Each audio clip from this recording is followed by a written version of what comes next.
बिस्मिल्लाहिर्रहमानिर्रहीम। हाँ भाई, कल वाला क्विज हो गया था, मैच हो गया, कोई मसला? चले जी, यानी हमें इन्वेस्टिंग एक्टिविटीज क्लियर हैं और हमें सारी एडजस्टमेंट्स क्लियर हैं along with the interest expense. Set है जी?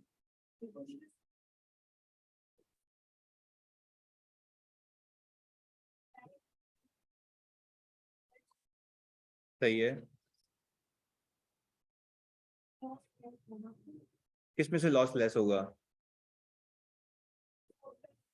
सही है। डिस्पोजल कितने का हुआ है? नहीं, कैरिंग अमाउंट कितनी है सवाल में? 2/22? 3/22? 3/22 की देखो कैरिंग अमाउंट है। सेट है। अच्छा, इसमें सेल्स प्रोसीड दी हुई है?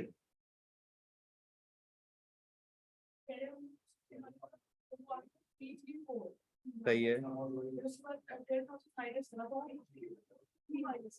अच्छा देखो, एक एक एक सवाल के अंदर अगर मैं ये कह रहा हूं कि भाई मुझे कैरिंग अमाउंट पता है, लेट से 100 रुपए की, एग्जामिनर आपको कह रहा है कि भाई मैंने इसको बेचा है लॉस के ऊपर, कितने के? 20 के लॉस के ऊपर। तो जैसी बात है, मेरी जो सेलिंग प्राइस रही होगी वो कितनी रही होगी? 80। यूजुअली आपको क्या गिवन होता है? यूजुअली आपको सेलिंग प्राइस गिवन होती है। सही जी, वैसे ही समझने के लिए कह रहा हूँ। कैरिंग अमाउंट गिवन होती है और लॉस। सही है जी। अब मैं कह रहा हूं इन तीनों फैक्टर्स में से आपको क्या क्या गिवन था? आई थिंक आपको ये गिवन थी और ये लॉस गिवन था। ऐसा ही है? कितने का? 20 का। अच्छा, अगर मुझे देखना है कि भाई मेरी सेलिंग प्राइस कितनी रही होगी, तो जैसी बात है मेरी सेलिंग प्राइस मेरी इस कैरिंग अमाउंट से क्या होगी? कम होगी, तभी तो मेरा लॉस आया है। क्लियर है? क्योंकि मेरी कैरिंग अमाउंट ज्यादा है, मेरी सेलिंग प्राइस कम है, जिस वजह से ये क्या आया होगा? लॉस। तो मैं इसमें से, इस कैरिंग अमाउंट में से अगर ये माइनस करवा दूं तो मेरे पास क्या आ जाएगी? Selling price. इस सवाल में आई थिंक यही था ना कि सेलिंग प्राइस निकालनी थी, गिवन नहीं थी। सेट है?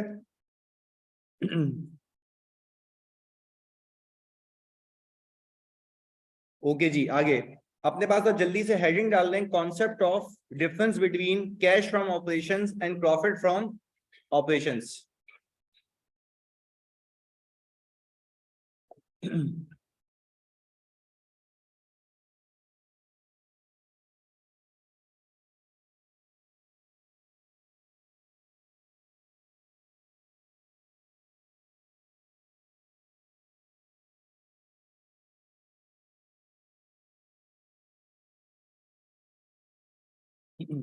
अच्छा, आज तक अगर हम हल्का फुल्का रिकॉल करें ताकि और आसान हो जाइए, मेरे ख्याल से मैंने आज तक प्रॉफिट बिफोर टैक्स के अंदर जो एडजस्टमेंट्स पार की थी, कोई बताएगा कौन कौन सी थी? अच्छा, साथ साथ बताओ कि डेप्रिसिएशन एक्सपेंस ऐड बैक किया था क्योंकि ये नॉन कैश एक्सपेंस है। Very good. अच्छा भाई, हम यहाँ पे एक समरी सॉर्ट ऑफ बना रहे हैं ताकि रिकॉल हो जाए। अच्छा, फिर मैंने कहा था मैंने गेन ऑन डिस्पोजल लेस किया था, इम्पैक्ट जीरो करने के लिए। एंड हम कहते हैं does not pertain to operations. यही किया था हमने। अच्छा, लॉस ऑन डिस्पोजल हमने क्या किया था? एड बैक किया था, वो भी हम कह रहे थे इम्पैक्ट जीरो करने के लिए। अच्छा भाई, अब अगर मैं यहाँ पे ये कहूं कि यहाँ पे लिख ही देते हैं लॉस ऑन डिस्पोजल हमने ऐड बैक किया था।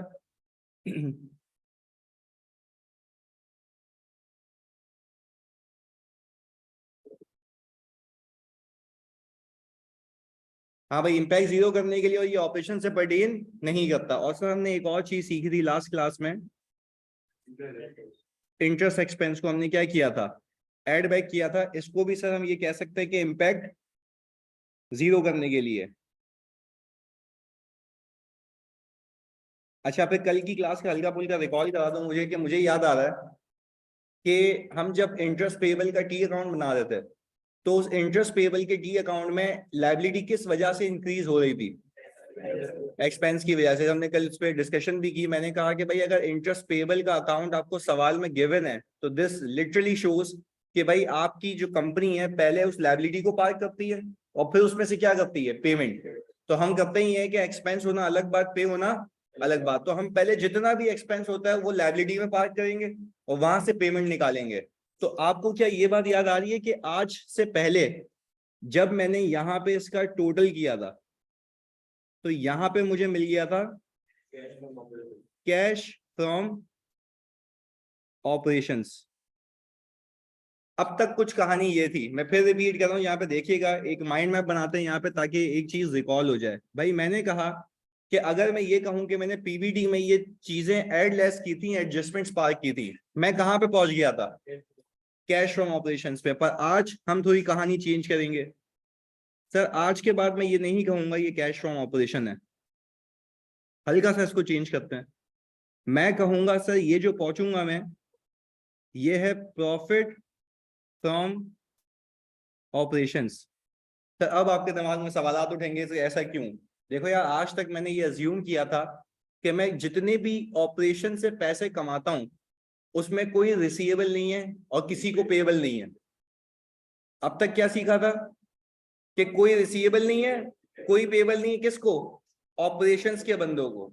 यानी सर अगर मैंने सेल की है तो मैंने अज्यूम किया था पूरी सेल कैश पे है, और अगर मैंने कोई माल परचेज किया है तो मैंने अज्यूम किया था कि पूरा माल कैश पे, किसी को कुछ देना नहीं था, किसी से कुछ लेना नहीं था। तो यानी अब हम क्या ये कह सकते हैं, अगर आपको ये बात समझ आए, कि व्हेन देयर इज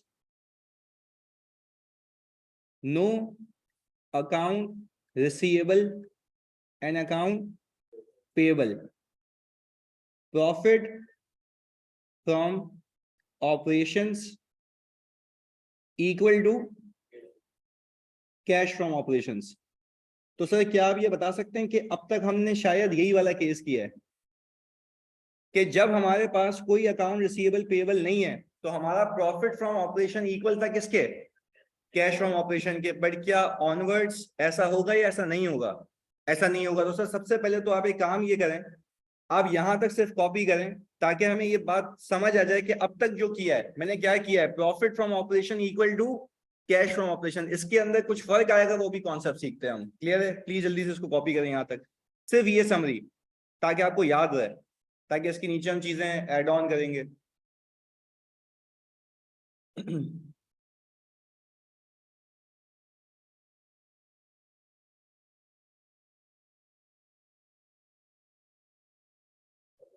जी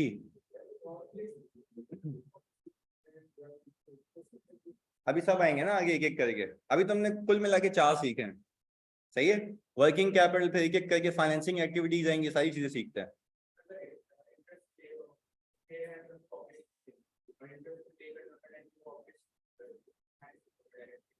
तो अभी मैंने इंटरेस्ट लोन लेना सिखाया ही नहीं ना, मैंने तो आपको सिर्फ उसके इंटरेस्ट की ट्रीटमेंट सिखाई है।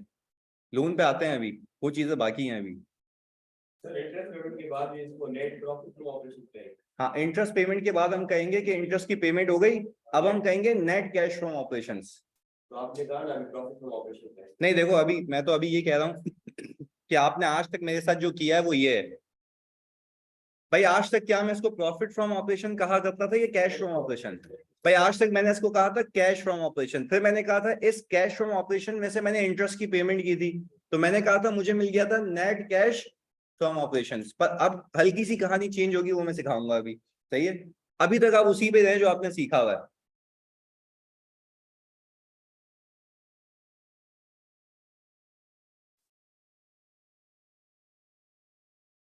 हाँ भाई, हो गया कॉपी? चलें जी।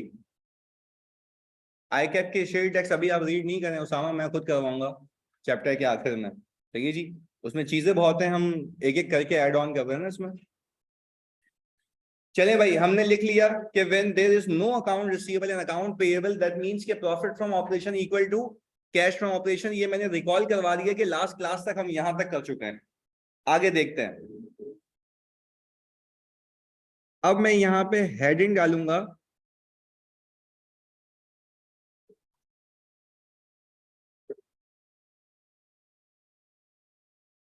Working capital changes.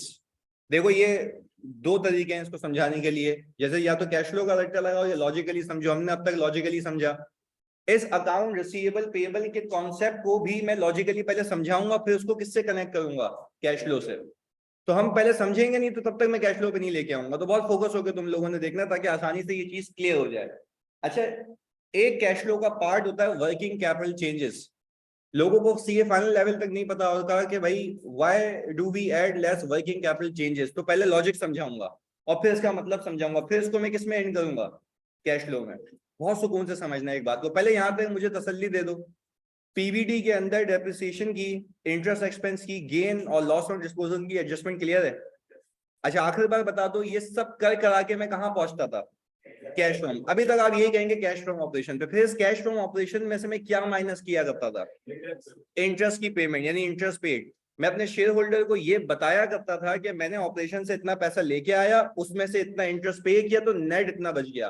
फिर उसके बाद कौन सी एक्टिविटी, इन्वेस्टिंग एक्टिविटी। अच्छा फिर मैं वो भी रिकॉल करा दूं कि इन्वेस्टिंग एक्टिविटी में जब पीपी का परचेज होता है तो वो एक्सपेंस नहीं होता, वो कैपिटल एक्सपेंडिचर होता है। और जब मेरे पास पीपी का डिस्पोजल होता है तो वो कोई इनकम नहीं होती, कैपिटल रिसीट होती है। और जो इनकम होती है मैं उसको ऊपर जीरो कर चुका होता हूँ, क्योंकि मुझे ग्रॉस बेसिस पे मूवमेंट दिखानी है। यहां तक रिवीजन हो गया। अब आए वर्किंग कैपिटल चेंजेस। इस चीज का अच्छा पहले तो मैं ये देखता हूं कि वर्किंग कैपिटल चेंजेस में आता क्या क्या है। मैंने कहा सर सबसे पहले आता है अकाउंट रिसीवेबल, दूसरा इन्वेंट्री, तीसरा अकाउंट्स पेबल। अब तक तो एक तो ये नहीं समझ आ रहा इसका कैश फ्लो में क्या ताल्लुक है।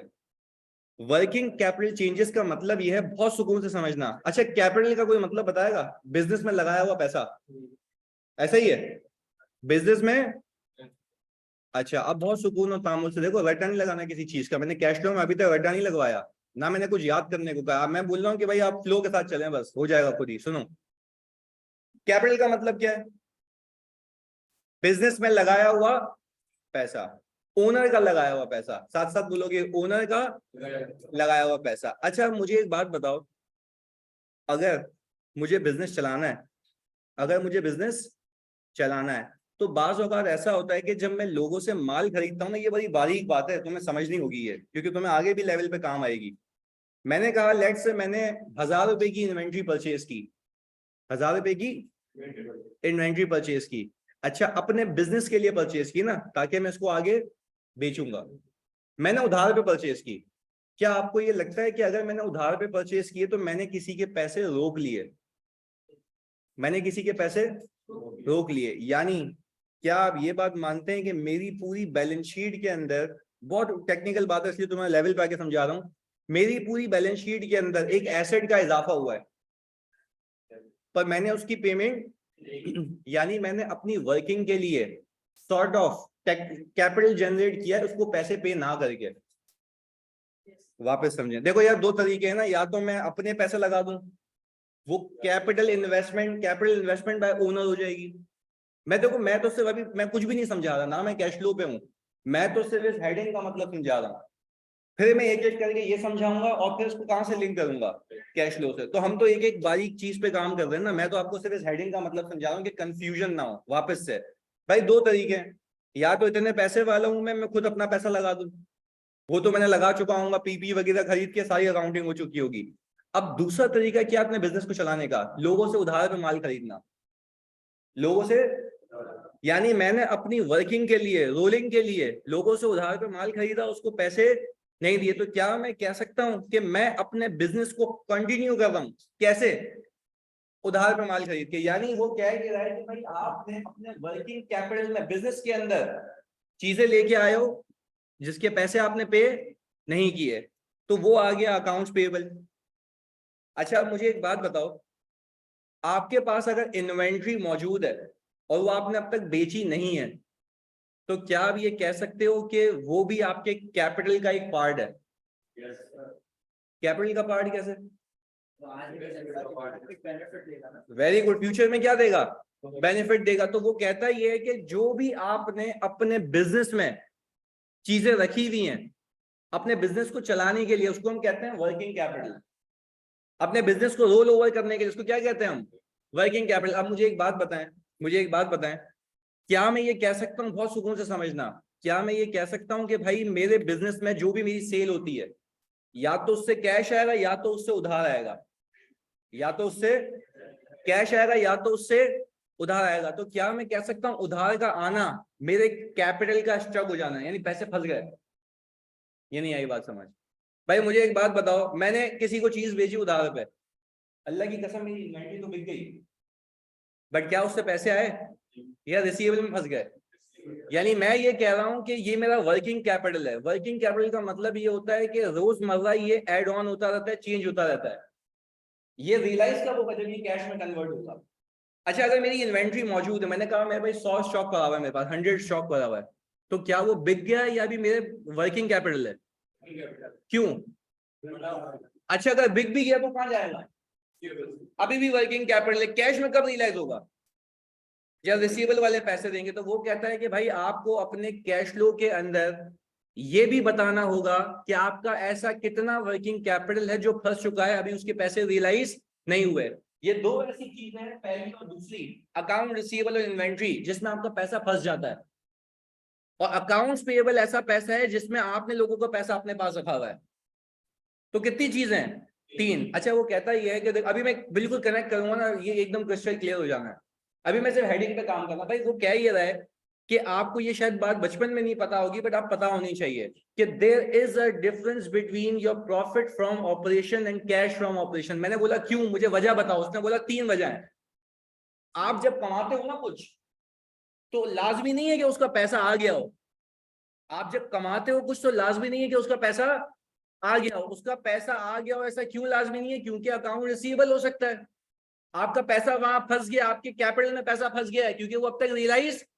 तो वो कहता है जब तक इन चीजों की एडजस्टमेंट नहीं करोगे, आपका प्रॉफिट आपके कैश में कन्वर्ट, पर ये अभी भी एक क्वेश्चन मार्क है कि कैसे करना है। वो मेरा काम है, अभी 2 मिनट में क्लियर करूंगा आगे। बस खाली आप ये बात समझे, ऐसे ही इंसानी दिमाग तो समझ आता है ना कि कमाना अलग बात, पैसा आना, पर अब तक क्यों सेम था?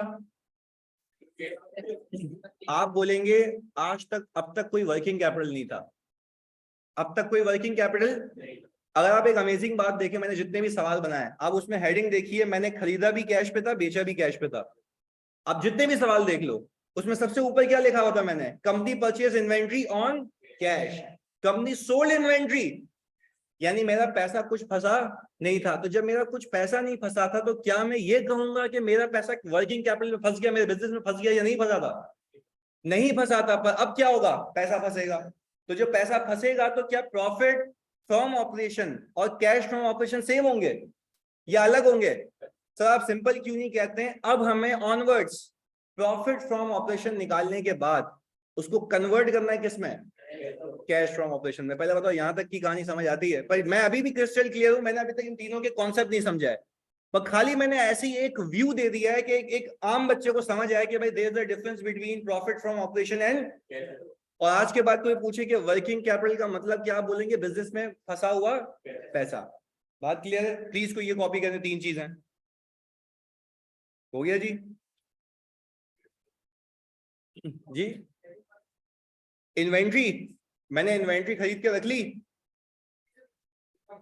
अच्छा, इन्वेंट्री स्टॉक लिखा हुआ है, ओके, ये इसको स्लैश करके ये भी लिख लेते हैं भाई।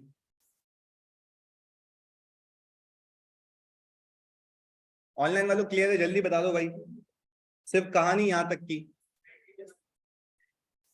वही पैसा फंसा हुआ है ना, उसके इम्पैक्ट मुझे बताने हैं अभी बहुत ही क्लैरिटी से, एक एक। जी कौन सी वाली? देखो मैंने कहा वर्किंग कैपिटल क्या है, उसने नाम क्यों दिया वर्किंग कैपिटल? कि मेरा पैसा इस वर्किंग में फंसा ही रहेगा पूरे साल के साल। एक भी बिजनेस जो होता है ना, मैं भी आपको आगे सिखाऊंगा, ये जब लिंक करूंगा ना खुद ही क्लियर होगा। कोई भी बच्चा, मैं कोई भी बच्चा कह रहा हूँ, कोई भी बिजनेसमैन, सही है जी, कोई भी बिजनेसमैन जब बिजनेस करता है ना, उसके दिमाग में तीन चीजें होती हैं।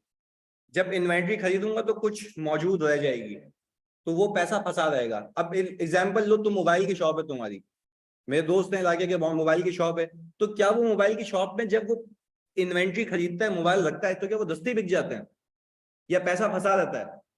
यानी आप ये बात समझें, आपका कैश आउटफ्लो हो जाता है, पर वो किस फॉर्म में होता है? एसेट की फॉर्म में। वो आपका कैश में कन्वर्ट कब तक कन्वर्ट नहीं होता?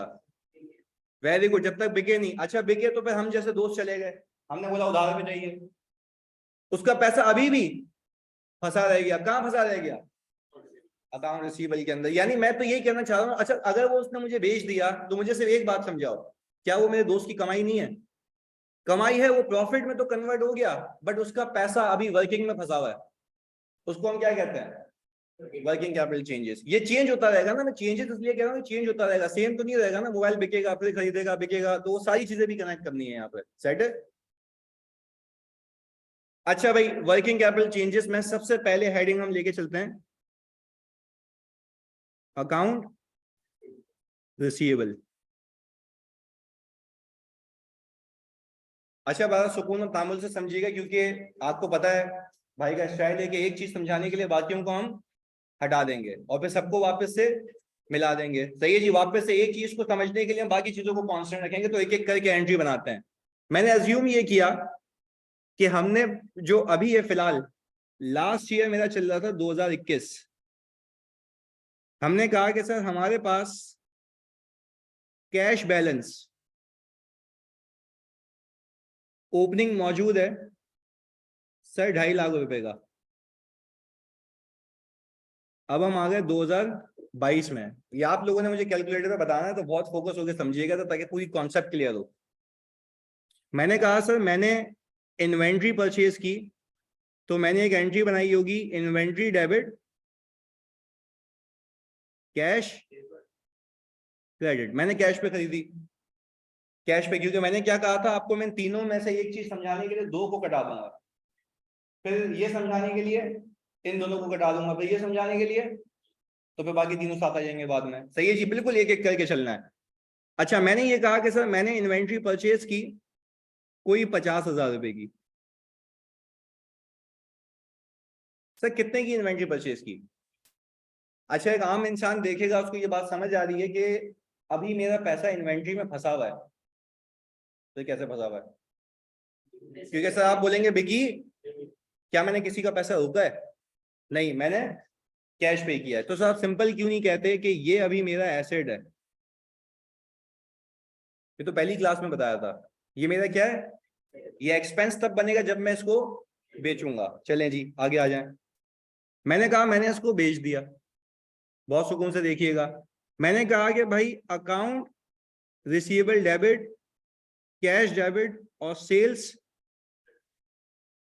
मैंने इस इन्वेंट्री को कोई बेचा है सर कुल मिला के 1,80,000 रुपए। मुझे इसमें से मिल गए 60,000 रुपए। कितने नहीं मिले? सर आई बिलीव कि मेरे पीएनएल के अंदर एक 20 गया होगा, 60 गया होगा, एक 80 गया होगा। देखो मैं तो एंट्री वाइज चल रहा हूँ ताकि समझ आए, और फिर मैं इसको कैश फ्लो से लिंक करूंगा बाद में। तो सर आपको ये बात तो समझ आ रही है ना कि मेरे पीएनएल के अंदर कितना गया है? भाई हम तो यही सीखते आए हैं शुरू से, सेल सेल है, चाहे उसके पैसे आए। पर अब मुझे एक बात समझ आ रही है, मेरे पैसे फंस गए, मेरी वर्किंग में फंस गए, मेरे बिजनेस में फंस गया। उसको हम क्या कहते हैं? Working capital. वर्किंग कैपिटल कितने फंस गए पैसे? 1,20, याद रखिएगा। अच्छा क्या मैं कह सकता हूं कि अकाउंट रिसीवेबल ओपनिंग मैंने कहा 0 है? सही है? पक्का? देख लो 1,20 बचा हुआ है ना। कैसे 1,20 आया? क्योंकि सर सिर्फ 60 मिला, 1,20 नहीं मिला, तो ओपनिंग 0, तो जो फॉर द ईयर का वो यही है। ऐसा ही है। अच्छा भाई हमने कहा ये, अब मैंने एक और एंट्री बनाई, सीओजीएस डेबिट और इन्वेंट्री। सीओजीएस कितने से डेबिट? 50,000। अब मैं तुमसे ये पूछूं, क्या मेरा इन्वेंट्री में पैसा फंसा हुआ या बिक गई? अच्छा इन्वेंट्री में पैसा नहीं फंसा हुआ, अभी पैसा कहाँ फंसा हुआ है सर? Account receivable. ये बात आपको क्लैरिटी से समझ आ रही है? अभी अब गेम देखें आप। मैंने कहा कि सर अगर मैं यहाँ पे कैश बैलेंस निकालूं, तो प्लीज आप कैलकुलेटर उठाएं और मुझे बताएं 250,000 माइनस 50,000 माइनस 60,000, 260 हो गया, देख लो। नहीं 250,000 में से आप 50 माइनस करें और 60 ऐड करें तो यही आ गया ना। ये अकाउंटिंग आप करेंगे एग्जाम में या हुई भी मिलेगी? अच्छा देखो, समझाने की बात क्या है आपको, पूरी कंपनी में एक ट्रांजैक्शन तो नहीं होती ना, हजारों होंगी ऐसी, हजारों, मैं कितनी कह रहा हूँ, हजारों मिलियन होती हैं, पर मैंने उसमें से एक इम्पैक्ट समझा रहा हूँ ताकि सब एक साथ हैंडल हो जाएगा। क्या आप ये बात मानते हैं कि इस साल मुझे कैश कितना आता हुआ दिखता है? 10,000 रुपए। पूरी बैलेंस शीट अगर देखूं, इस साल मेरे पास कैश सिर्फ और सिर्फ 10,000 आता हुआ दिखता है। अब इस साल पता नहीं क्या क्या हुआ होगा, कितना माल बेचा होगा, सबका नेट कट पिटा के ये बचा हुआ है कितना, 10,000 रुपए। पर हमें तो कैश फ्लो की टेक्निक आती है ना, आए देखते हैं।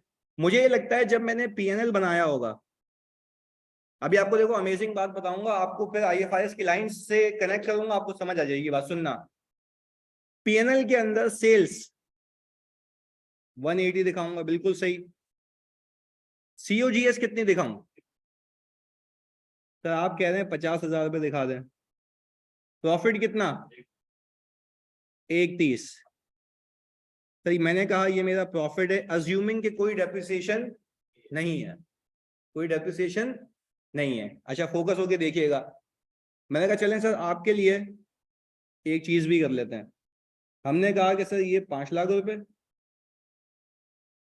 और ये आ गया 490, तो और मैंने कहा कोई एडिशन नहीं है, कोई डिस्पोजल नहीं है, तो सर 10,000 रुपए का क्या होगा? मैंने कहा चलो ये भी चिपकाते हैं यहाँ पे आपको समझाने के लिए। ये कितना आ गया? 1,20,000 profit before tax.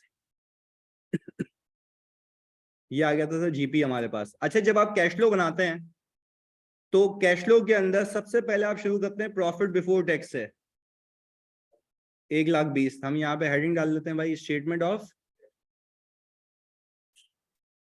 Cash flows. यहाँ तक कोई मसला? अच्छा जी, हमने कहा सर आपको बखूबी याद होगा यहाँ पे क्या पार्क होती है, एडजस्टमेंट्स पार्क होती हैं। सर यहाँ पे सबसे पहले कौन सी एडजस्टमेंट पार्क करूँ? 10,000 की। सर आप प्लीज मेरी बात पे फोकस कीजिएगा क्योंकि आगे आप लोगों ने इसको कनेक्ट करना है उससे। क्या मैं कह सकता हूँ अगर गेन ऑन डिस्पोजल होता, लॉस ऑन डिस्पोजल होता, इंटरेस्ट एक्सपेंस होता, वो भी एडजस्ट होता, इम्पैक्ट क्या करने के लिए, और क्योंकि वो ऑपरेशन से रिलेट, पर इन एनी केस मैं पहुंच जाता कहां पे, प्रॉफिट फ्रॉम ऑपरेशन पे। कहां पे पहुंचता? वाजे तौर पे मैं यहां पहुंच चुका हूं। आज के बाद इसका यहाँ पे टोटल नहीं करना, पर आपको ये बात पीछे भेजे में होनी चाहिए कि ये क्या है, प्रॉफिट फ्रॉम ऑपरेशन। यार मैं आपसे ये पूछना चाहता हूं, आपके ऑपरेशन से प्लीज इधर फोकस होके एकदम बिल्कुल क्लियर कर, अभी मुझे कनेक्ट करना है आपके ऑपरेशन से। क्या अगर मैं यहाँ पे साइड में लिखूं समझाने के लिए, ये कितना आ रहा है? मुझे लगता है आपके ऑपरेशन से आपके पास सिर्फ 60,000 रुपये आया है अभी फिलहाल, देख लो आप खुद देखें भाई। अगर मैं गलत नहीं कह रहा, मैं तो समझाने के लिए एंट्री बनाई है भाई। मुझे एक बात बताएं, कोई आपसे पूछे आपके पास अपने ऑपरेशंस को कंडक्ट करके आपकी जेब में कितना पैसा आया है? 60,000 रुपये आया है, पक्की बात है? पक्का? अच्छा तो यानी सर आप ये बात पे क्लियर कर मेरे साथ हैं कि आपको यहां से दिखता है कि मेरे ऑपरेशन से 60,000 रुपये आया। तो यार ये तो बात समझ नहीं आ रही है कि यहाँ पे आप कह रहे हैं 1,30 आया। सर यही तो कंफ्यूजन है, तभी तो वर्किंग कैपिटल का कॉन्सेप्ट आया। जब आप फोकस होकर सुनेगा भी दिमाग में चिपकता ही है वापस से। मेरे ऑपरेशन से पैसा कितना आया, और मैं एक और चीज कह रहा हूं, मैंने अपने ऑपरेशन में लगाया कितना, मेरे ऑपरेशन से नेट कितना आया भाई। तो मैं अपने शेयर होल्डर को ये नहीं बता सकता कि 1,30 आया है। वो कल को डिविडेंड मांगने आ जाएगा, बोलेगा दो मुझे डिविडेंड, भाई 1,30 तुमने कमाया ऑपरेशन से। मैं बोलूंगा भाई सवा लाख कमाना अलग बात है, पैसा आना, साथ साथ बोलोगे कमाना अलग बात है, पैसा आना। मैंने बोला यार अभी भी बात नहीं समझ आ रही है। मैंने कहा सर अब समझ आएगी, आप डालें वर्किंग कैपिटल चेंजेस की हेडिंग। अच्छा बखूबी तौर पे मुझे पता है मैं एडजस्टमेंट करके कहां पहुंच चुका हूं, साथ साथ बोलोगे एडजस्टमेंट करके कहां पहुंच चुका हूं, प्रॉफिट फ्रॉम ऑपरेशन पे। पर क्या मेरा प्रॉफिट फ्रॉम ऑपरेशन और कैश फ्रॉम ऑपरेशन अलग है? यस सर अलग है। अब बहुत ही सुकून और तामुल से एक बात सीखना, क्या मैं कह सकता हूं मुझे वैसे पता है कि ऑपरेशन से 10,000 आए सिर्फ, माल खरीदा कितने का था 50 का, बेचा कितने का, नहीं बेचा 180 का, और उसमें से पैसा कितना आया? तो मैं ये कह रहा हूं कि मेरे ऑपरेशन से सिर्फ 10,000 आया है, मेरे बिजनेस से मेरे पास कितना आया है 10,000 रुपए। आपको पता है IAS 7 में सिर्फ एक लाइन लिखी हुई है, उसको समझाने के लिए मैंने इतनी लंबी की है। IAS 7 में ये लिखा हुआ है when ever your receivable increases this should be deducted from your cash flow.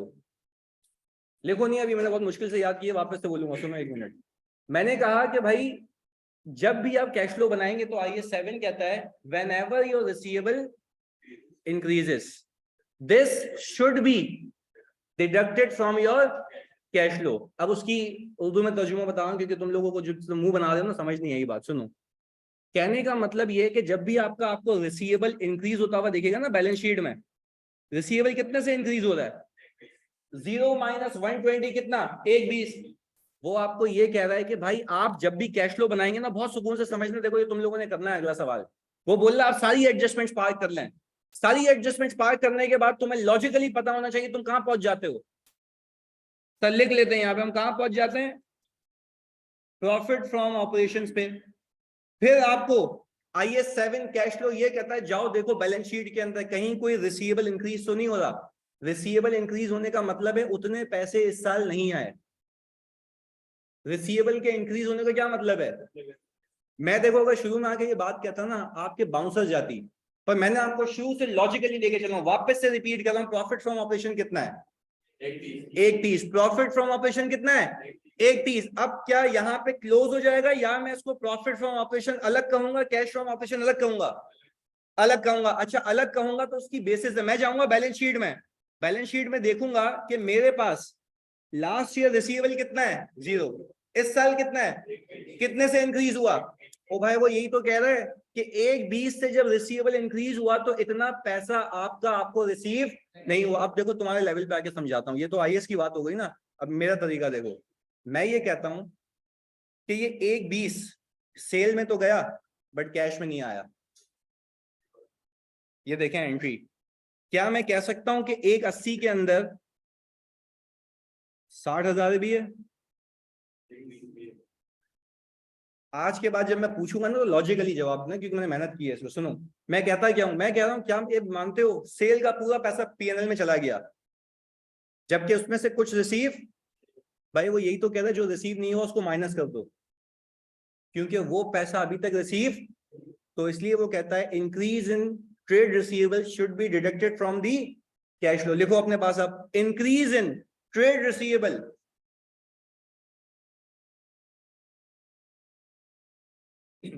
increase in trade receivable should be increase in trade receivable should be deducted from the cash flow।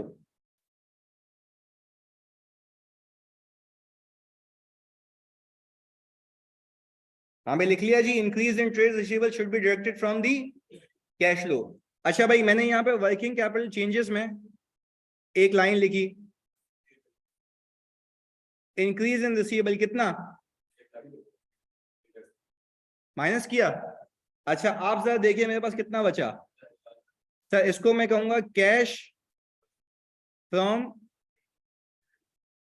क्या ऊपर से भी यही बात साबित होती है कि मेरे पास ऑपरेशन से कितने पैसे आए थे 10,000 रुपए। तो देखो आपके सामने है जो हमने ये किया, यानी सर आज के बाद मैं जब भी एडजस्टमेंट्स पार करूंगा मेरे भेजे में एक बात होगी कि मैं पहुंच चुका हूं कहां पे, प्रॉफिट फ्रॉम ऑपरेशंस पे। पर क्या मैं उसको कैश फ्रॉम ऑपरेशन कहूंगा या उसको पहले कन्वर्ट करूंगा। तो अच्छा उसको कन्वर्ट करने के लिए आपको यूज करनी होंगी कौन सी चेंजेस, वर्किंग कैपिटल चेंजेस। ये बताती हैं कि आपका पैसा कहां फंसा है।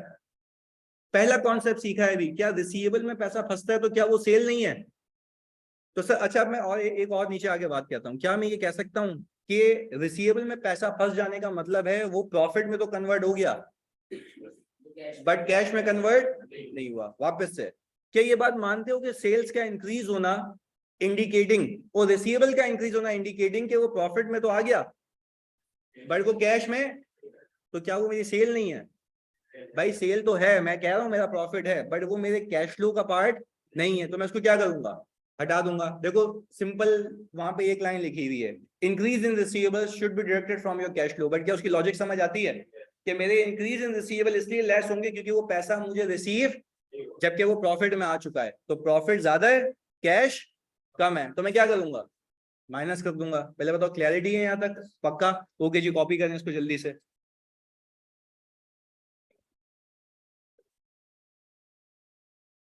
भाई ऑनलाइन वालों क्लियर है, जल्दी बता दो।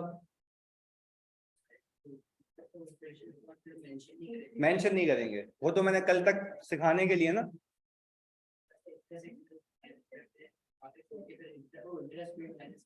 नहीं, इंटरेस्ट पेड इसके बाद होगा। हाँ, कैश फ्रॉम ऑपरेशन के बाद माइनस होगा इंटरेस्ट पेड, बिल्कुल सही है। फाइनेंस कॉस्ट ऐड करोगे, लिखो नहीं नीचे कि क्या है, तो आपको पीछे बैकएंड पे पता होना चाहिए वो क्या है। हाँ सही है, प्रॉफिट फ्रॉम ऑपरेशन यहाँ तक पता है, नहीं पूछेगा नहीं वैसे, उसको कैश फ्लो बनवाना है ना। प्रॉफिट फ्रॉम ऑपरेशन पूछना तो तुम पीएनएल से देख के बता देना। हाँ वो तो आधा होता है ना, सही है। यानी यहाँ तक हो गया कॉपी?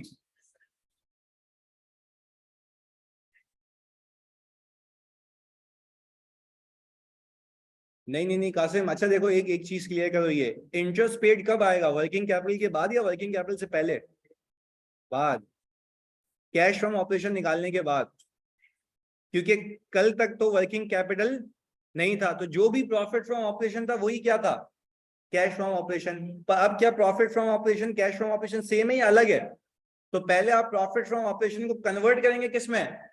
कैश फ्रॉम ऑपरेशन में, और फिर कैश फ्रॉम ऑपरेशन के बाद क्या पे करेंगे? इंटरेस्ट, और फिर आएगा नेट कैश फ्रॉम ऑपरेशन, तो ये सीक्वेंस चलेगी। वर्किंग कैपिटल इंटरेस्ट पेड से पहले आएगा, क्योंकि पहले आप उसको बताओगे ना कि ऑपरेशन से पैसा इतना आया, उसके बाद उसकी पेमेंट होगी। नहीं नहीं नहीं नहीं नहीं, गलत। पहले एडजस्टमेंट्स करोगी और कुछ नहीं लिखोगी, आपके पीछे बैकएंड में नॉलेज में होना चाहिए कि वो क्या है, प्रॉफिट फ्रॉम ऑपरेशन। उसके बाद आएगी हेडिंग किसकी, वर्किंग कैपिटल चेंजेस की, उसमें रिसीवेबल एडजस्ट करोगी। फिर एक हेडिंग आएगी किसकी, कैश फ्रॉम ऑपरेशन की, और फिर उसमें से क्या माइनस करोगी, इंटरेस्ट। फिर क्या आ जाएगा, नेट कैश फ्रॉम ऑपरेशन। अभी मिलेगा तो वो सिखाते हैं, क्या सही रही हो बिल्कुल।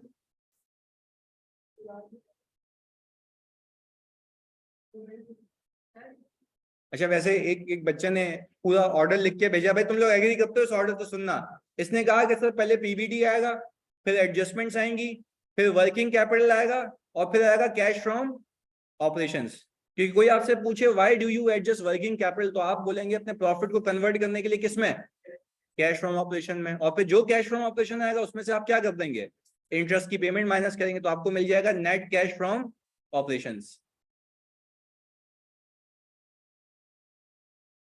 सैमसंग गैलेक्सी कह रहे हैं कि सर इसका अलग से प्रैक्टिस क्वेश्चन होगा या तीनों एक साथ होंगे? भाई अलग से होगा, क्योंकि मुझे पता है तुम्हारे भेजे में, वरना फिक्स नहीं होगा। तो मैंने जो प्रॉमिस किया है कि मैंने एक एक चीज को कैरी फॉरवर्ड किया, तो अलग से आएगा अभी। अबे नाम तो सही रख ले भाई, ये क्या है, सैमसंग गैलेक्सी। नहीं नहीं, वो कल आया था नोकिया 3310।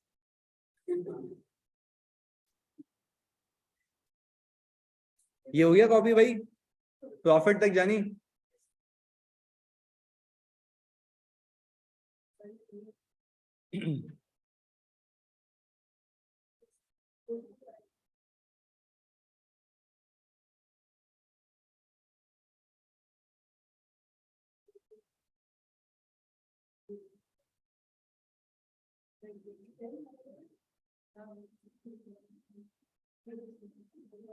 ये इनडायरेक्ट है आसान।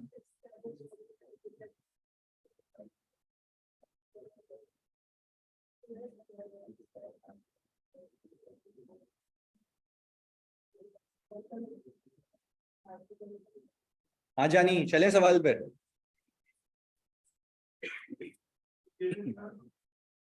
पीएनएल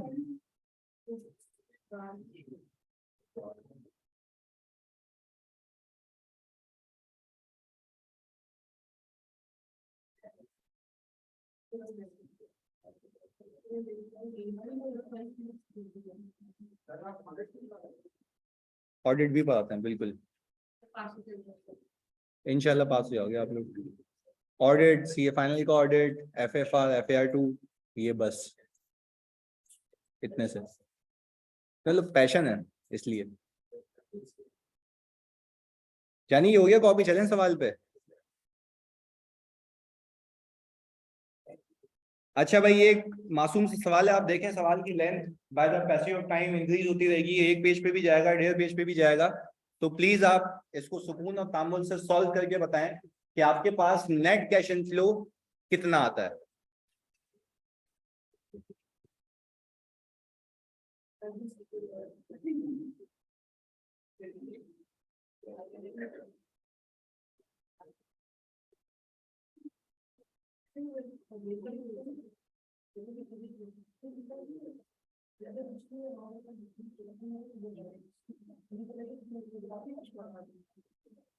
आई होप अब विजिबल है ये सवाल पढ़ना लाजमी होता है, वरना एग्जामिनर बार बार बुलाता है।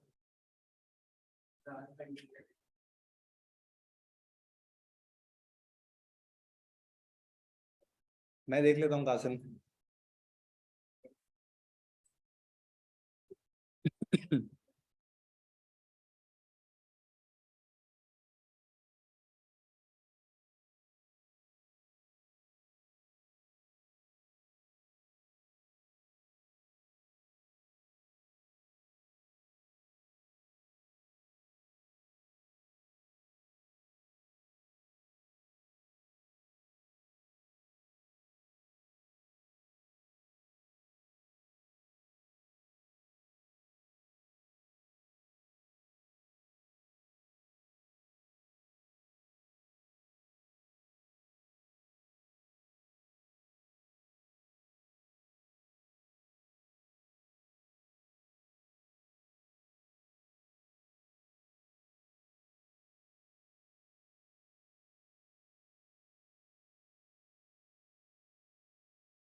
इसमें डिस्पोजल की कैरिंग अमाउंट आप लोगों ने निकालनी है, क्योंकि इसमें गिवन नहीं है कैरिंग अमाउंट।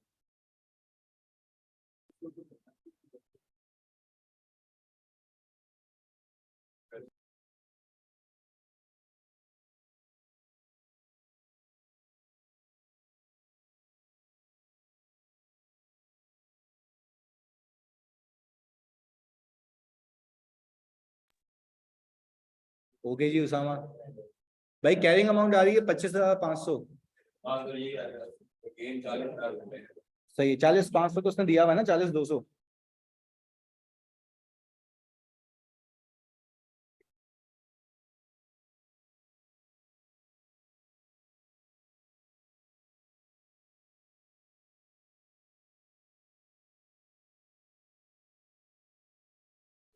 इंटरेस्ट एक्सपेंस है 5,600, 50,060, 600।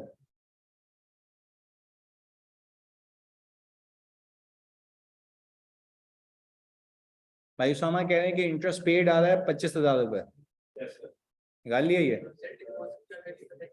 डिस्पोजल की कैरिंग अमाउंट आ रही है इनके पास 25,500, वो सिंपल आपकी सेलिंग प्राइस माइनस गेन।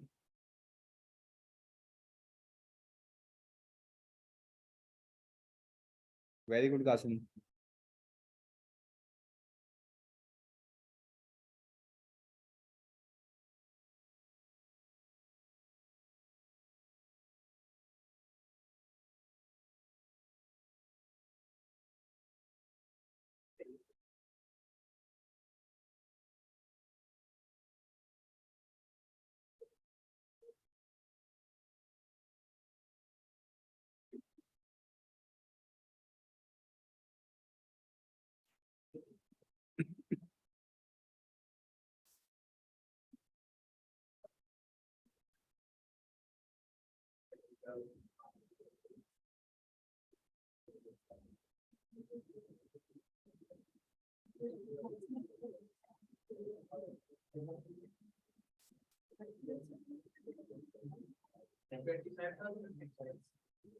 $25,000, हाँ interest paid paid.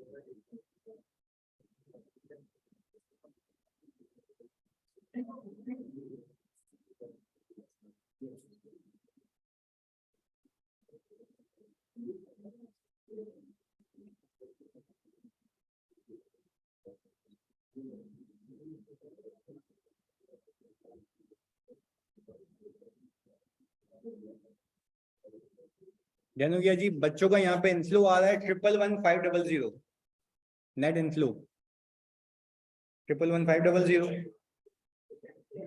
Very good.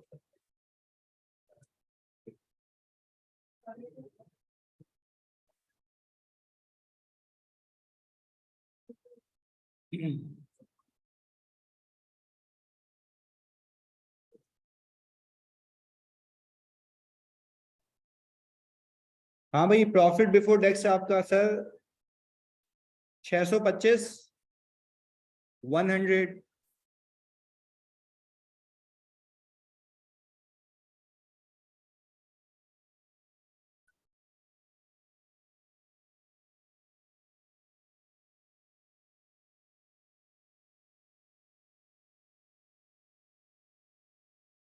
हाँ जी पीपी का ओपनिंग कितना है भाई 725,000 और पीपी का क्लोजिंग आ रहा है 809,200। सर उसने डेप्रिसिएशन एक्सपेंस बता दिया है कितना 46,500 का। सर डिस्पोजल की कैरिंग अमाउंट गिवन है या निकालनी है? अच्छा आपको सेलिंग प्राइस गिवन है इसमें सर कितनी 156,200,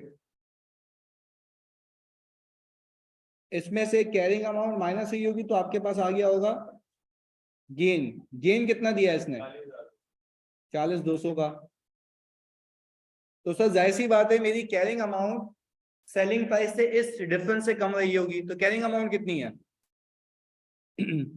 ये बैलेंसिंग फिगर निकाल ली, ये आ गई सर कितनी 25,500 पर। ये मैंने कि सेलिंग प्राइस इसे तो एक्वायर्ड है, ये तो एडिशन है। एडिशन कितनी है भाई 156,200। अच्छा भाई डिस्पोजल बैलेंसिंग फिगर आ गई यहाँ पे, ये आ गई सर डिस्पोजल आपकी 25,500 की। सर आपने यहाँ पे 25,500 रखा तो आप इसके अंदर ऐड करेंगे तो आपको मिल जाएगी क्या सेलिंग प्राइस, कितनी है सेलिंग प्राइस?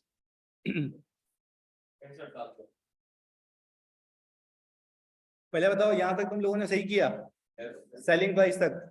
ओके जी सर, ये अकाउंट तो हमारे पास क्लोज हो गया। अब हम यहाँ पे एक एक करके एडजस्टमेंट पार्क करेंगे।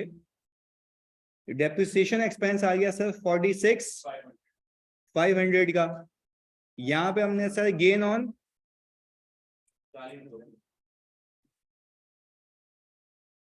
40,200। और सर हमारे पास यहाँ पे अब एक और अकाउंट बनेगा इंटरेस्ट पेबल का। ओपनिंग कितना है जानी? 25,600 और क्लोजिंग 51,280। सर ये अकाउंट किस वजह से इंक्रीज होगा? इंटरेस्ट एक्सपेंस की वजह से। वो कितना है? 50,600। और सर आपने कैश कितना पे किया? 25,000। अच्छा भाई, हमने यहाँ पे 5600 को ऐड किया, ये हमने कह दिया भाई इंटरेस्ट एक्सपेंस।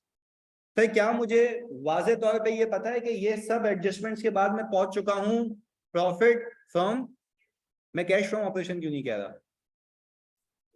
सर उसको कन्वर्ट करना है। अच्छा वैसे ही इन सबको एडजस्ट करो तो तुम यहां पहुंच जाओगे। चेक कर लो एक बार, यही है ना? यही चीजें जो लेस हुई हुई ऐड हुई हुई, आपने क्या किया उसको एडजस्ट करके वहां पहुंच गए। तो सर हमने ये कहा कि गेन ऑन डिस्पोजल लेस हो जाएगा। हमने कहा ये सारी एडजस्टमेंट्स करके आप कहां पहुंच गए? प्रॉफिट फ्रॉम ऑपरेशंस के ऊपर। अच्छा मुझे क्योंकि लॉजिकली पता है गेन ऑन डिस्पोजल को लेस नहीं करेंगे कैश फ्लो से, गेन ऑन लेस ही हो गया ना, मैंने गलती से नहीं किया था। ओके जी, हमने कहा कि भाई आप यहां पे वर्किंग कैपिटल चेंजेस। अच्छा भाई, आप बैलेंस शीट में गए, आपने देखा कि आपके डेटर्स क्या हो रहे हैं? इंक्रीज हो रहे हैं। क्या आप ये कह सकते हैं कि इन दोनों का डिफरेंस वो डिफरेंस है जो इस साल का रिसीवेबल का इंक्रीज है? यानी क्या मैं कह सकता हूं इस साल मेरी बच्चों जितनी भी सेल्स हुई है, तुम लोग मुझे बताओगे इस साल मेरी जितनी भी सेल्स हुई है उसमें से इतना पैसा नहीं आया, तो क्या मैं कह सकता हूं कि मेरा वो प्रॉफिट में तो चला गया बट वो कैश में? तो तुम्हें कैसे पता लगेगा कैश में कितना नहीं आया? आप बोलेंगे ओपनिंग और क्लोजिंग रिसीवेबल का डिफरेंस। बात क्लियर है? क्या मैं कह सकता हूं कि इस साल जो रिसीवेबल इंक्रीज हुआ है वो इस साल की सेल की वजह से ही हुआ होगा? ऐसा है या नहीं है? अबे जिंदा लाशों, हाँ या नहीं? यस सर बोलो तो सही तुम लोग, कुछ यार क्यों मर गए हो क्या इधर? मैंने कहा कि भाई 2.5 लाख से लेके 7-5 तक का डिफरेंस ये है कि इस साल को सेल हुई है और वो पैसा कैश में कन्वर्ट नहीं हुआ, जबकि वो प्रॉफिट में जा चुका है। तो हम ये कह सकते हैं कि मेरा प्रॉफिट है ज्यादा और मेरा कैश है कम। तो हमने लॉजिकली इसको समझा था कि मैंने कहा भाई रिसीवेबल का इंक्रीज यही शो करेगा आपको कि ये पैसा जो है सेल्स में तो चला गया बट कैश में नहीं आया। तो इन दोनों का डिफरेंस में क्या करूंगा? माइनस करवा दूंगा। तो सर मुझे आप एक बात बताएं, मैंने यहां पे इंक्रीज इन रिसीवेबल कितना है? इंक्रीज इन रिसीवेबल आप लोगों ने कितना निकाला है? 455। यानी आप सब ये कह रहे हैं कि सर 455,000 का ऐसा पैसा है जिसकी सेल तो हुई बट उसके पैसे नहीं है, तो क्या करें इसको? लेस कर देंगे। अच्छा तो मुझे आप एक बात बताते हैं, आपके पास कैश फ्रॉम ऑपरेशंस कितना आ गया? 227। अच्छा जी, यहां तक किसी ने सही किया हो? बिल्कुल, वेरी गुड जी, बेहतरीन। अच्छा भाई ये आ गया कैश फ्रॉम ऑपरेशन। अब सर इसमें से क्या पे करें? इंटरेस्ट पेड किया हमने 25,000 रुपए से, मेरे पास आ गया sir net cash from operations कितना जी? यही है भाई? अच्छा भाई इसके बाद investing activities, purchase of PP,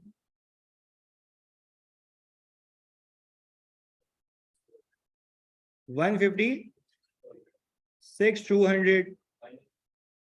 ये आ गया सर डिस्पोजल ऑफ पीपी ये आपकी सेलिंग प्राइस आई थी 65,700। ये नेट कितना आ रहा है 90,000 आउटफ्लो है। अच्छा भाई मुझे बताएं नेट कैश इनफ्लो 11,500। ओके जी 11,500 सर। ये नेट कैश इनफ्लो है, इसके अंदर मैं क्या ऐड कर दूं? ओपनिंग बैलेंस सर हमारे पास है 456,250। या गया सर 456,250। क्लोजिंग कितना? 567,750। अच्छा पहले बताओ कि अगर मैं ये वर्किंग कैपिटल को एडजस्ट यहाँ पे नहीं करता तो क्या कभी मेरा कैश फ्लो टैली होता? अच्छा प्लीज अब मैं जिससे पूछूंगा वो एग्जैक्ट मुझे बताया, टू द पॉइंट बताएगा मुझे। जानिए आप बताओगे मुझे। हाँ आप मुझे ये बताओ, कोई भी वैसे ही एब्रप्टली आपसे सवाल पूछे why do we less increase in receivable, जवाब क्या होगा? गलत ही बता दे। कोई कोई आपसे सवाल पूछ, देखो मैं तो आपको उस लेवल के लिए तैयार कर रहा हूँ कि एग्जामिनर कुछ भी पूछे, क्योंकि एग्जामिनर अभी आईसीएडब्ल्यू की अप्रोच को फॉलो कर रहा है। वो ना अब लॉजिक्स पूछता है, उसको पता है बच्चा रट्टा लगा के आएगा, इंक्रीज इन रिसीवेबल माइनस कर देना। मैंने लॉजिक बताइए, लॉजिक बताओ मुझे कि कोई आपसे पूछे कि क्यों आप कैश फ्लो में से उसको माइनस करते हैं, जवाब क्या होगा इसका? चलो आप बताओ जानी। मतलब कैश फ्रॉम ऑपरेशन को प्रॉफिट फ्रॉम ऑपरेशन को एडजस्ट करने के लिए नहीं, ये भी सही एक्यूरेट लॉजिक नहीं है। वापस से बोलना।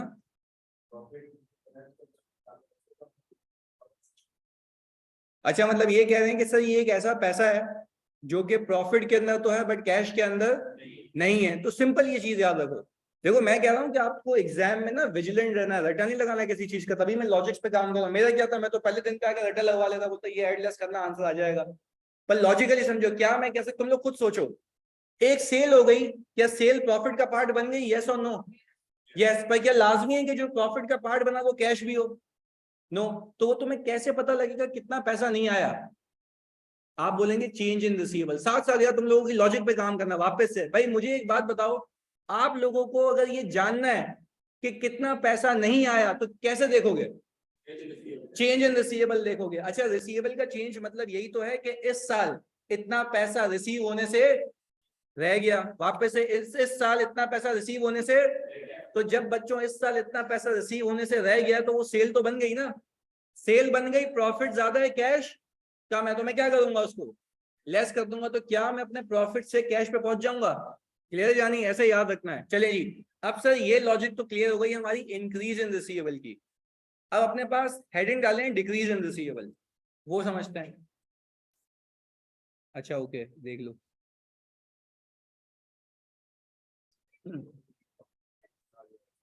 डिस्पोजल बताऊं कैसे आया? ये देखो इस सवाल में ये कैरिंग अमाउंट आपने बैलेंसिंग फिगर निकाल ली थी, सही है, उसने आपको गेन बता दिया। अब मुझे एक बात बताओ, मेरी XYZ सेलिंग प्राइस है जिसकी कैरिंग अमाउंट है मेरी 25,500 की, मेरे पास गेन कितना आ गया? मुझे इतना तो पता है ना कि अगर मेरे पास गेन आ रहा है तो मेरी सेलिंग प्राइस इस 25,500 से क्या होगी? ज्यादा होगी। तो मैं कैरिंग अमाउंट के अंदर अगर गेन को क्या कर दूं, ऐड कर दूं, तो मुझे क्या मिल जाएगी? Selling price. हमने ऐसे निकाली है ये, सही है।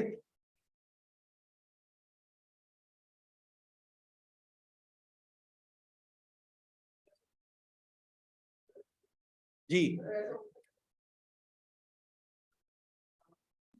Closing balance, closing cash. हाँ पे उसमें ये कह सकते हैं कि क्लोजिंग निकाल के दो। हाँ तो फिर आप क्या करेंगे पता है, जो आपका इनफ्लो है ना, जो आपने निकाला उसमें ओपनिंग ऐड करोगे, क्लोजिंग पे खुद पहुंचोगे, फिर बैलेंस शीट में लिख के दे देना। हाँ हाँ फिर उसमें टैली नहीं कर सकते। पर आप इंशाल्लाह ये सही होगा ना, इसमें गलती नहीं होगी जब सही कर रहे हैं। पर अभी तक तो टैली हो रहा है। ये cash outflow, cash use in investing activity है ये मैंने यहाँ यूज कर लिया। या ऑनलाइन वालों प्लीज कंफर्म करो यहाँ तक क्लियर है? जल्दी। ओके अच्छा भाई, मैं इसी एग्जाम्पल को आगे लेके चल रहा हूँ जो अकाउंट रिसीवेबल की मैंने समझाई थी। क्लियर हो गया वो सेलिंग प्राइस वाला? चलें जी, अब आगे इसको लेके चलते हैं। अच्छा यार प्लीज इधर तुम लोगों ने देख के बताना ताकि डिक्रीज का कॉन्सेप्ट भी समझ आ जाए। हाँ अच्छा, ये इंग्लिश बोल रही हो? ओके, रुक गए, बोलो। कॉपी करना है तुम्हें तो खुद करना तो करती हो ना खुद। अच्छा ये भी सॉरी, मेरी गलती है। इतना तो मेरी बेगम ने नहीं डांटा मेरे को आज तक जितना मेरी बहन तुम डांट रही हो। चलें जी भाई, इधर देख लो। अच्छा भाई, इजाजत है बाजी बहन।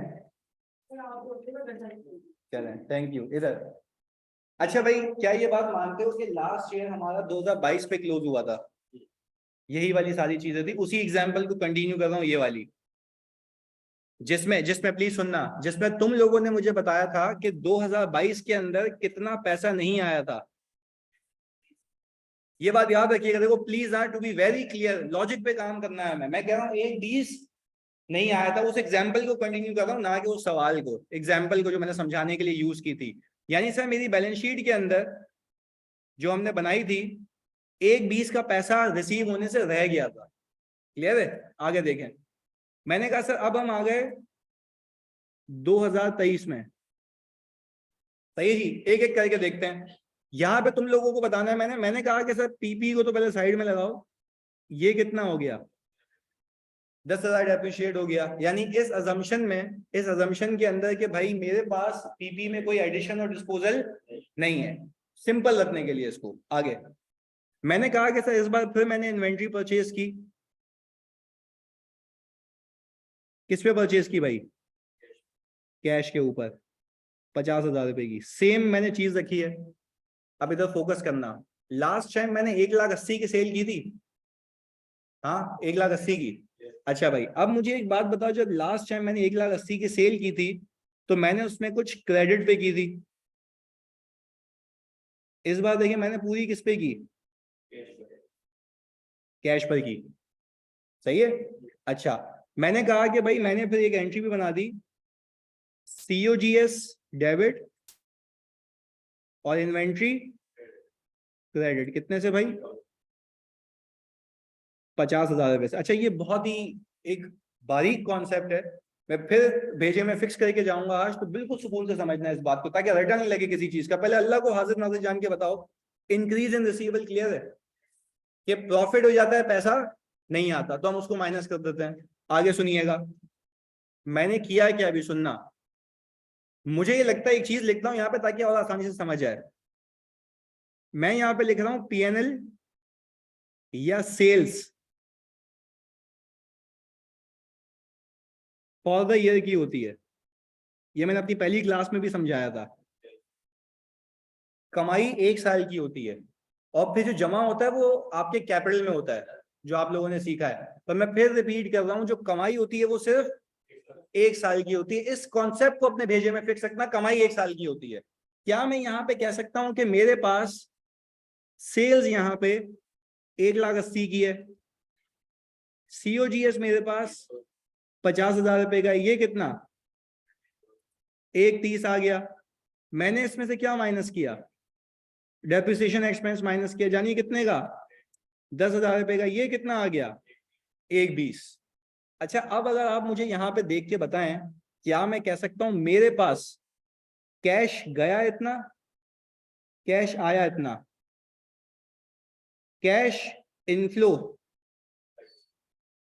कितना आ रहा है? Sir you are saying that there is no receivable. हम कह रहे हैं कि देयर इज, इस साल there is no receivable. But मैं अब देखो एक हरकत करता हूं यहाँ पे, मैं ये कह रहा हूं कि मेरा पिछले साल का पैसा मुझे इस साल रिसीव हुआ है। अब ये बहुत ही एक टेक्निकल बात है, मैं कनेक्ट करता हूं उसको यहाँ पे। अच्छा जब पैसा रिसीव होता है तो क्या वो कमाई होती है या रियलाइजेशन ऑफ रिसीवेबल? भाई ये बात याद रखनी है आपने, कॉन्सेप्चुअली चलना है। भाई मैं ये कह रहा हूं जब भी मेरा पैसा रिकवर होता है ना, वो मेरी कमाई नहीं होती है, कमाई वो पिछले साल की थी। सिर्फ रिसीव कब हो रही है? इस साल। तो सर मैं यहाँ पे लिख भी देता हूं कि जब रिसीवेबल रिकवर होगा तो वो कमाई नहीं है, वो क्या है, रियलाइजेशन है। वो हम लिख भी देते हैं यहाँ पे, वो रियलाइजेशन है। अभी आपको प्रूफ करता हूं कैसे, आप जरा फोकस होकर देखिएगा इधर। मैंने कहा मेरा जो पैसा पिछले साल 1,20 फंसा था ना, उसमें से 70,000 रुपये मिल गया, तो मैंने एक एंट्री बनाई, कैश डेबिट अकाउंट रिसीवेबल 70,000 से। अच्छा आप जरा फोकस होकर देखें इधर, मुझे ये लगता है कि यहाँ पे मेरे पास रिसीवेबल 50,000 रुपये बचा। नहीं ये बात समझिए, 50 कैसे बचा, 70 रिसीव हो गया, 70 रिसीव हो गया। अच्छा अब अगर आप कैलकुलेटर पे मुझे बता पाए, 1,30 प्लस 50 कितना, 1,80। अच्छा 2,60 के अंदर 1,80 ऐड करो जल्दी से, 2,60 के अंदर 1,80, 4,40। अच्छा भैया नहीं सर, फिर रिपीट करता हूँ, 1,30 में 70, 2 लाख रुपए हो गए ना, तो सर ये हो गया हमारे पास 4,60। अच्छा ये अकाउंटिंग आपको हुई भी मिलेगी, आपको करनी नहीं है, मैंने सर समझाया है यहाँ पे। वापस से फोकस, मैंने फिर रिपीट किया। मुझे एक बात बताओ, इस साल मैंने सेल कितने की 1,80 की, पैसा भी कितना आया 1,80, खर्चा कितना किया 50,000, कैश गया कितना 50, नेट कितना आया 1,30 आ गया। अच्छा क्या मैं कह सकता हूँ मुझे पिछले साल जो लोगों से उधार लेना था वो इस साल मिल गया? पर मैं आपको एक चीज क्लियर कर बताना चाहता हूँ यहाँ पे, to make it very clear, ये जो एंट्री है ना, ये मेरी कमाई नहीं है, इसका पीएनएल पे कोई हिट नहीं है। मैं कह रहा हूं इसका पीएनएल पे कोई हिट नहीं है, ये रिकवरी है। ये कमाई कब की है, मैं तभी तो कह रहा हूँ ये कमाई पिछले साल की है, रिसीव कब हो रही है इस साल। 7 साल कमाई किस साल की रिसीव हो रही है इस साल। अगर आप मुझे समझा पाए ना ये बात, तो गेम ऑन हो जाएगी। मुझे एक बात बताओ, क्या ये बात मानते हो कि इस साल मेरे पास पिछले साल का पैसा भी आ गया है, जो कि मेरे कैश में है, जो कि मेरे प्रॉफिट में क्यों नहीं है? सब कम भाई, पीएनएल तो फॉर द ईयर बनता है ना। देखो अब जरा तामुल से समझो, मैं कह रहा हूं ये पिछले साल कमाए थे, पिछले साल पैसे रिसीव नहीं हुए थे, मैंने कैश फ्लो में से हटा दिया था, मैंने शेयर होल्डर को कमाई है, पैसे नहीं है, हटाओ उसको। अच्छा अब जरा बात समझो, इस साल जो तुम्हें पीएनएल मिलेगा, इस साल जो तुम्हें पीएनएल मिलेगा, तो मुझे एक बात बताओ, जब आप स्टेटमेंट ऑफ कैश फ्लो बनाओगे, सुनिएगा, स्टेटमेंट ऑफ कैश फ्लोस, तो स्टेटमेंट ऑफ कैश फ्लो में शुरू कहां से करते हो 1,20 से। इसमें तुम जानी क्या पार करोगे, किसकी, कितने से? अच्छा क्या ये बात मानते हो ये 1,30 ये फॉर द ईयर का प्रॉफिट फ्रॉम ऑपरेशंस है? बट यार मुझे यहां तक तो सही था, यहां तक प्रॉफिट भी 1,30 है, कैश भी 1,30 है, अब तक कोई मसला नहीं था। मसला पता है कब आया, मसला तब आया जब पिछले साल के पैसे इस साल रिसीव हुए। तो क्या मैं कह सकता हूं मेरे पास असल में ऑपरेशन से पैसा आया इस साल की कमाई में से भी और पिछले साल की कमाई में से भी? वापस से कोई तुमसे ये पूछे कि तुम्हारे पास ऑपरेशंस में, तुम्हारे बिजनेस में इस साल कहां कहां से पैसा आया, आपके जवाब होंगे दो, एक इस साल की कमाई में से, एक पिछले साल की कमाई में से। तो मैंने कहा कि भाई जैसे मैंने ऐड किया इसको, तो वो तो 1,30 हो गया, ये मैच होना चाहिए, पर वो मैच इसलिए नहीं हो रहा क्योंकि आपके पिछले साल के पैसे इस साल रिसीव हुए हैं। तो यहां पे मैं एक हेडिंग डालूंगा, वर्किंग कैपिटल चेंजेस की, और मैं लिखूंगा यहां पे डिक्रीज इन रिसीवेबल। अच्छा इधर जाके देखेंगे हम बैलेंस शीट में, मेरे पास रिसीवेबल कितने से डिक्रीज हो रहे हैं 70,000 से। अच्छा क्या रिसीवेबल का डिक्रीज होना नुकसान है या फायदा है? फायदा है सर, मेरे पास पैसे आ रहे हैं। तो सर मैं क्या अपने शेयर होल्डर को ये बताऊं कि इस साल 70,000 रुपए ऐसे हैं जो कि इस साल की कमाई नहीं है, किस साल की कमाई है, जो कि रिसीव इस साल हो रही है, तो वो आपको IAS 7 में सिर्फ एक ही लाइन लिख के देता है, decrease in receivable should be added back to profit from operation. Decrease in receivable क्या होगा, ऐड हो जाएगा किसमें, प्रॉफिट फ्रॉम ऑपरेशन में। अच्छा, क्या मैं कह सकता हूँ इसकी ऐड होने की लॉजिक क्या है? बोलेंगे सर ये इस साल के प्रॉफिट में शामिल जबकि कैश में शामिल है। तो अगर आपको ये देखना है ऐसा कितना पैसा है जो पिछले साल का इस साल रिसीव हुआ है, तो आप रिसीवेबल का डिक्रीज देख लेंगे। क्लियर है? अच्छा भाई, तो आप मुझे एक बात बताएं, मैं कितना ऐड करूं यहाँ पे, ये कितना आ गया? और अगर आप कैश में जाके देखें तो कैश भी कितने से इंक्रीज हो रहा है, 2 लाख रुपए से। यानी सर अब इसको कॉपी तो आप करेंगे, बट पहले एक मेरी तसल्ली के लिए मुझे एक बात समझाएंगे प्लीज, फोकस। मैं पहला केस करवाता हूँ। पहला केस क्या था, सारे काम बंद, खाली मेरी बात सुनो अभी। पहला केस मैंने कहा, मैंने सेल वेल की कुछ भी हुआ पूरे साल में, आपको बैलेंस शीट में रिसीवेबल इंक्रीज होता हुआ दिखता है, यानी इसका मतलब क्या, जल्दी बता दे। रिसीवेबल इंक्रीज होता हुआ दिखता है, इंक्रीज लास्ट ईयर ही। मैं कह रहा हूँ कोई भी साल है, कब नहीं की, कैसे नहीं की, सब भूल जाओ। मैं कह रहा हूँ कोई भी कैश फ्लो बना रहे हो आप, एक साल का कैश फ्लो बना रहे हो, आपने डेप्रिसिएशन एडजस्ट किया, गेन ऑन डिस्पोजल एडजस्ट किया, सब एडजस्टमेंट्स की, इस सबको एडजस्ट करके कहां पहुंचे, प्रॉफिट फ्रॉम ऑपरेशन पे। Very good, profit from operation. अब आपकी नजर गई बैलेंस शीट के ऊपर, अब आपकी नजर गई। अच्छा, बैलेंस शीट में आपको रिसीवेबल इंक्रीज होता हुआ दिख रहा है, क्या इंडिकेट कर रहा है वो? वेरी गुड यार, प्रॉफिट हमारा ज्यादा है, कैश कम है। बिल्कुल सही कह रहा है भाई, रिसीवेबल इंक्रीज हो रहा है, मतलब ये खुद सही कह रहा है ना कि भाई मेरी सेल हो गई है, पैसा तो प्रॉफिट में वो पैसा है बट कैश में नहीं है। मैं क्या गया उसको, तो हमने पीछे सीखा कि इंक्रीज इन रिसीवेबल क्या हो जाएंगे, लेस हो जाएंगे, लॉजिक के साथ सीखा, वो पैसा नहीं आया मेरे पास। दूसरी चीज, अगर आपने एडजस्टमेंट्स की, एडजस्टमेंट्स करे करा के कहां पहुंचे, profit from operation. Very good, balance sheet पे नजर घुमाई, बैलेंस शीट पे रिसीवेबल कम हो रहे हैं, क्या मतलब है, पैसा पैसा आ गया तो मेरे प्रॉफिट में नहीं होगा, क्यों? वेरी गुड यार, वो प्रॉफिट में इसलिए नहीं होगा क्योंकि वो कमाई किस साल की थी, इस साल के प्रॉफिट में तो सिर्फ इस साल की कमाई होगी ना, जो कि मेरे प्रॉफिट फ्रॉम ऑपरेशन में सिर्फ इस साल की है। तो मैं अपने शेयर होल्डर को ये बताऊंगा कि ये वो पैसा है जो मैंने लास्ट ईयर माइनस किया था, अब वो पैसा आ चुका है। मैं क्या कर रहा हूँ, एड बैक कर रहा हूँ वापस। साथ साथ एक साथ बताएंगे तो मजा आ जाएगा। मुझे बताओ एडजस्टमेंट्स की कहां पहुंचे, प्रॉफिट फ्रॉम ऑपरेशन के ऊपर। रिसीवेबल इंक्रीज होता हुआ दिखता है, लेस कर देंगे, क्यों? क्योंकि वो पैसा प्रॉफिट में आ चुका है, कैश में नहीं आया, तो मैंने हटा दिया उसको। अच्छा, वापस से मैंने कहा एडजस्टमेंट्स की कहां पहुंचे। अच्छा, रिसीवेबल बैलेंस शीट में क्या डिक्रीज होते हुए दिखते हैं। अच्छा, रिसीवेबल डिक्रीज होते हुए दिखने का मतलब क्या है, कैश में पैसा आ गया जबकि वो प्रॉफिट में होना भी नहीं चाहिए, क्योंकि वो प्रॉफिट किस साल का था, पिछले साल का था। तो मैं अपने शेयर होल्डर को ये बताऊंगा, इस साल जो कमाया वो तो है ही, इसके अलावा ये पैसा भी आया, तो ये तो तुम्हारा ऑपरेशंस का पैसा। पहले बताओ, बात क्लियर है? सिंपल कहानी थी कि इंक्रीज इन रिसीवेबल लेस होंगे, डिक्रीज इन रिसीवेबल ऐड होंगे। बट क्या उन सबको तुमको लॉजिक भी क्लियर होती है? चलें जी, वेरी गुड। इसका क्विज आ जाएगा, उसको कर लेना प्लीज। सही है जी, अल्लाह हाफिज। कॉपी करना है, ओके कॉपी कर लें, बल्कि PDF भेज देता हूँ मैं आपको अभी अभी। सही है, कर लो आराम से भले। चलो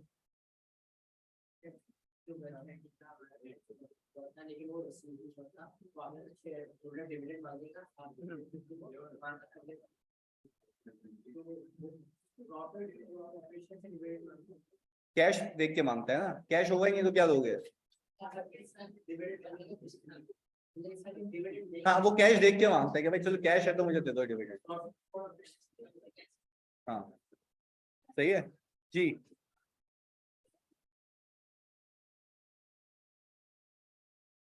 डिक्रीज का, हाँ बिल्कुल, रियलाइजेशन का मतलब ये होता है कि कमाया पिछले साल है, रिसीव इस साल हुआ, तो कमाया पिछले साल तो प्रॉफिट में इस साल नहीं होगा, और कैश में आ गया तो हमने ऐड बैक कर दिया। हाँ सवाल दे रहा हूँ बिल्कुल रेहान, सही है जी। चलें, अल्लाह हाफिज। होमवर्क बिल्कुल आपके पास नहीं आएगा, क्विज आएगा। ये भेज देता हूँ PDF आप लोगों को, सही है।